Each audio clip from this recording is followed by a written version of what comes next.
Carlos Cueva, ¿cómo te va? Muy buenas noches. Buenas noches, Rubén. Vamos a comenzar aquí nuestro segundo bloque. Hoy tal vez usted, amigo televidente, se sorprende en serio porque va a decir, mira el auto que presentan. Sí, has traído un Peugeot 505, que es un auto totalmente común y normal que todavía siguen andando por las calles de Río Cuarto, ¿no? Vos decís común y normal, pero muy desconocido. Porque en el momento que nació Rubén, es como que en el caso del Ford Excel, que se adelantó un paso en el tiempo y fue un coche que, a pesar de tener una calidad característica de Ford, fue un fracaso, porque la gente no estaba en condiciones de reconocer o de aceptar la tecnología de este coche. Nosotros veníamos acá en Argentina del Peugeot 404, líder de taxi con el motor Indenor diésel, y después con el 504 también, que algunas versiones... Que ya tenía un buen andar. Que ya tenía un buen andar, sí. Llegamos al 505, que es un andar espectacular. El 505 nació con una tecnología, pero muy importante, y al público no llegó ese avance, no llegó a conocimiento, y cuando llegó el público no lo aceptó. Claro, pues yo dije un auto común, pero no fue tan popular como el 504. En ningún momento, claro. En ningún momento. Y voy a contar una historia personal. En aquel entonces, con la ausencia de tanto coche de alta gama traído del extranjero y basándonos en los coches de cierta categoría nacionales, yo me había comprado un coche, venía de tener un Fiat 147 con mi físico, donde yo me lo ponía el coche, porque era como un gamulán de chapa para mí, y compré un coche de aquellos años, de lo que se llamaba un coche de lujo. Tuve oportunidad que un amigo comprara un Peugeot 505 en los mismos días, y cuando yo vi la tecnología que tenía el Peugeot 505 con respecto a mi auto, me di cuenta que me habían estafado una vez más. ¿Por qué? Porque mi auto era un auto convencional que había nacido con una serie de defectos que los conservó, fábrica no permitió ni intentó corregirlos hasta que lo descontinuó. El coche era bueno, indiscutiblemente el coche era bueno, pero tenía defectos que si los ingenieros se hubieran propuesto, los hubieran corregido. Uno de los principales defectos era el motor muy adelante y se iba motor excesivamente adelante, un motor excesivamente pesado, de aquella época un motor excesivamente pesado, que lo obligaba a que levantara la cola en los momentos más imprevistos y más peligrosos. En una curva... Lo que no ocurría absolutamente nada era con el 505. Con el 505 tenía otro estable, un andar señorial, uno viajaba un montón de kilómetros, ni lo notaba. Era otro coche. Era otro auto, sí. Era otro auto. Tenía una potencia igual o superior a mi coche, pero con una serie de adelantos. Por ejemplo, yo cuando cargaba en el baúl de mi vehículo algún paquete o algo pesado, en la ruta todos me saludaban a la familia porque encandilaba con las luces bajas, claro, porque el coche caía de atrás y los faros se levantaban. Claro. El Peugeot ya tenía corregido ese problema, y desde el tablero se regulaba la altura de los faros delanteros. Vos fíjate, pequeños, vos decís, sí, detalle. Tenía freno a disco en las 4 ruedas, mi auto tenía unos frenos, entre comillas, frenos a disco en las ruedas delanteras y en las ruedas traseras campana. Mi coche tenía levantacristales eléctricos adelante, pero no en las puertas traseras. El Peugeot venía en las 4 puertas. Vos decís, son detalles. El techo corredizo, que ya lo habíamos acostumbrado. Sí, el techo corredizo ya era habitual. Yo en el Peugeot que tenía... Aire acondicionado y demás. Bueno, y encima, en el coche mío tenía aire. Sí. Sí. Y encima que, si bien a la carrocería no la reformaron mucho a lo largo del tiempo que estuvo en producción, sí la propulsión a los motores fueron cambiando, tanto que así que hubo naftero como gasolero, y a mí me impresionó muchísimo. Tuve la oportunidad de viajar varias veces en un turbo diésel, que era una maravilla. Una maravilla. Sí.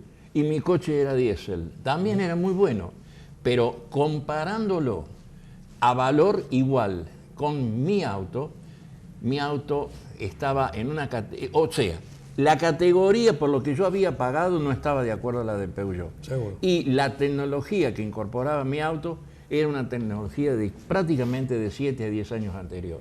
Sí, sí. Mirko Lepoy, nuestro compañero de tareas, tenía un 505 y cuando lo cambió tenía miedo de no acostumbrarse al auto nuevo, por lo bien que andaba. Y eso Sí, que lo sí. había castigado bastante. Sí, señor, fue un coche que hoy todavía creo que inmerecidamente no ha ocupado el lugar que se merecía.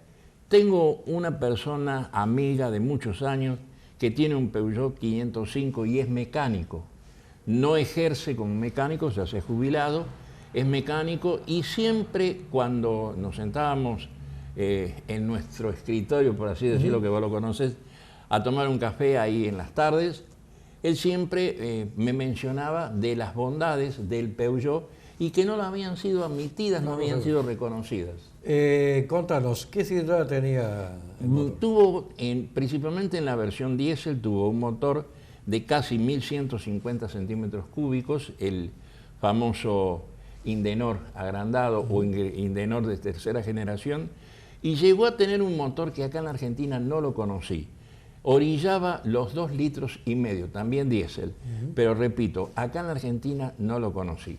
No lo conocí porque posiblemente no lo hayan introducido en la línea de montaje de la Peugeot Argentina o haya sido en alguna versión que venía directamente de Francia o de las 7 u 8 fábricas que aparte de la Argentina y de Francia tenía Peugeot en el resto del mundo. ¿Y en el tema de los motores nafteros? En el tema del motor naftero tenía el conocidísimo motor que que tenía el Peugeot 504, con algunas pequeñas mejoras para darle un poquito más de potencia, porque la carrocería era un poco más voluminosa, por ende un poquitito más pesada, pero no difería en un cambio total.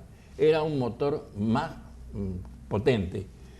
2.000 centímetros de batería. ¿Cómo? 2.000 centímetros de batería. 2.000 centímetros cúbicos, sí.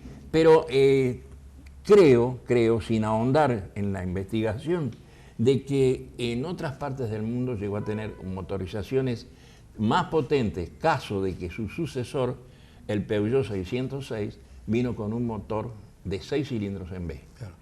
Y como decíamos, un vehículo con un andar realmente espectacular, silencioso, en la ruta daba gusto. Daba gusto en todo momento, porque era un coche señorial. Su interior, su tablero, todo era un coche señorial.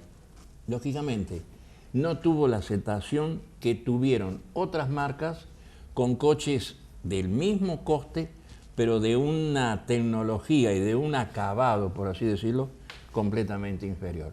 En la versión del coche que yo tenía era imposible el tapizado de cuero. Claro. Y a pedido venía el 505 con tapizado de cuero.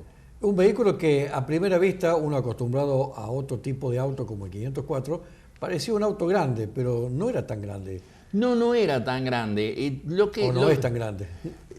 Lo que pasa de que, ya te digo, buscando un poco de la historia de este coche, tenemos que reconocer que aquellos que indagaron y están todavía rescatando un poco de información del Peugeot 505, es que no gozó del apoyo del público. Sí, sí. Es increíble muchas veces cómo se puede alabar o levantar las ventas de un auto cuando en las tradicionales mesas de café hay una persona que empieza a hablar bien de un vehículo sin haberlo conocido y sin haberlo tenido, y está el que habla mal de ese vehículo y el que escucha lo toma como a su compañero de café en ese momento, como entendido, y marca con una X que ese coche o ese tipo de vehículo no tiene que comprarlo.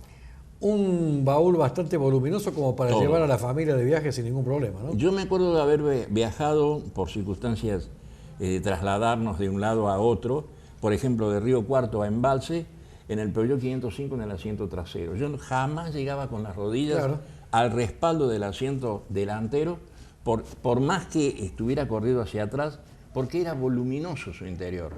Cosa que mi auto también era así, pero tenemos que volver era diferente. Bueno, Carlos, ya para ir finalizando, como decíamos al comienzo, has venido hoy con un auto común, que todavía se sigue viendo en la calle y que lamentablemente no ha tenido la popularidad Pasó. que merecía haberlo tenido, ¿no? No tuvo la oportunidad, no fue acogido por el público, no fue reconocido y pasó. Cosa que pasa. Cosa de la vida. Gracias, Carlos. De nada, Rubén. No se vayan, ya volvemos, vamos a estar con mucha más información aquí en País Car.